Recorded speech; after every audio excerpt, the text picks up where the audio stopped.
So, papaantok lang muna tayo. Alam nyo, ang dami nagbibideo okay ngayon. Kaliwat kanan. Left and right. Nagbibideo okay. Ganun talaga kasi weekends.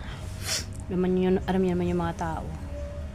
Ito na lang yung pinakalibangan ng mga tao ngayon. Pampatanggal ba ng stress sa buong linggo na pagtatrabaho, paghahanap buhay.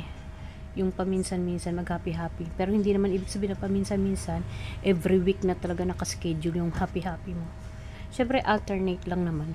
Or, once a month pwede na yun. Pero yung sabihin mo na, kada linggo ganyan. Ano na yun? Kumbaga, bisyo na yun. Okay lang naman mag-happy-happy. Pero wag ka naman umabot sa punto na pasobra ka. Yung alam mo yon, yung mag-happy-happy ka tapos abutin ka ng 9 hours para na sa inuman, 8 hours, daig mo pa yung pumasok sa trabaho. Syempre, alam mo yun, nilalamon or kinakain na nun yung oras na dapat na ilalaan mo sa pamilya mo. Kaya, sa totoo lang, hindi ako pabor dun sa mga tao, mapalalaki or babae, especially naman sa mga lalaki yan, na alam mo yun, nagbababad sa inuman ng ganung katagal. Syempre, di ba, anong i-reason mo yun? May iba kasi sinasabi ng mga ibang guys na pampatanggal problema, pan-relax. Paano natanggal ang problema mo nun? Siguro, sa 9 na oras, natanggal problema mo, pero kinabukasan andun pa rin yun. At hindi solusyon yung pag-inom para matanggal yung problema mo. Kasi kahit uminom ka, kahit ilang bote pa inumin mo, bukas andun pa rin yung problema mo. Ang pinaka-solusyon dyan is harapin mo.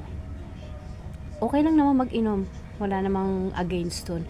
Pero yung sasabihin mo na after ng work mo, diretso ka sa inuman, tapos uwi ka madaling araw, yun ang hindi maganda. Kasi alam mo, hindi lang yung sarili mo, sinisira mo, pati pamilya mo. Inuubos mo yung panahon mo sa bisyo, sa alak, sa sigarilyo, sa kahit ano man yan, sa barkada. Inuubos mo yung panahon mo doon. Hindi mo alam sa bawat oras na nawala ka sa pamilya mo. Malaking factor na yun. Malaking bagay na yun lalo sa mga anak mo. So, isip-isip din tayo sa mga ginagawa natin pang relaxation. Kasi, usually, hindi naman common sa mga babae yun, di ba? Siguro yung mga babae, yung pinaka-relaxation nila is mag-shopping, grocery, kung meron silang ganun. At saka yung, kung nagiinom sila, siguro pero hindi sila abutin ng mga ganyan katagal na oras. Sasabihin mo magdamag or abutin ka ng, para ka nag-overtime sa work. Parang, siguro meron man. Pero, siguro ilan lang, pero hindi lahat ganun. So, yun lang, nanerbon ba?